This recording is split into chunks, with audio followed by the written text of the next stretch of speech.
Sir ఇప్పుడు మీ ఛాంబర్లోకి వచ్చి ఆమె జగన్మోహన్ రెడ్డి ఫోటో తీసేసి చంద్రబాబు ఫోటో పెట్టారు, మీరు ఎలా చూస్తారు? అది వాళ్ళ విజ్ఞత వదిలిపెడుతున్నానండి. వాళ్ళ విజ్ఞత నా కుర్చీలో కూర్చుంది, ఆ కుర్చీ తీసేసిన వాళ్ళ విజ్ఞతగా వదిలిపెడుతున్నా. It's not heroism. తప్పది. నీ ఇంట్లోకి వచ్చి నీ కుర్చీలో కూర్చుంటే ఎట్లా ఉంటుంది నీకు? తప్పది. ఎవరు చెప్పారు? ఇది అటానమస్ బాడీ, గవర్నమెంట్ సంబంధం కాదు. ఈరోజు చంద్రబాబు నాయుడు ఫోటో పెట్టారు, నేను తీసేయచ్చు. కానీ కాదు, అది ఆయన మాకు సీఎం.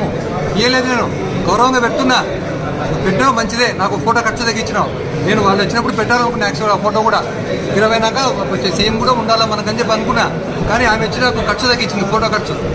జగన్మోహన్ రెడ్డి గారు ఫోటో పక్కన పెట్టిన ఆయన ఎక్స్ మినిస్టరే. ఎట్లా నేను నెగ్లెక్ట్ చేస్తా? ఆయన నన్ను చైర్మన్ చేసినాడు.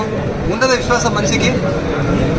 సరే, ఇప్పుడు అనుమతి లేకుండా మన ఫ్యాక్టరీలోకి వచ్చింది, మీరే నా మీద కేసు పెడుతున్నారు. వద్దండి, ఏమవుతుందండి ఈ కేసులు? ఇవన్నీ వేస్ట్, టైం వేస్ట్. మేము ఏదో వ్యాపారం చేసుకోవాలా, ఈ మినరల్ లెన్స్ మా వద్దు. వాళ్ళకంటే అలవాటు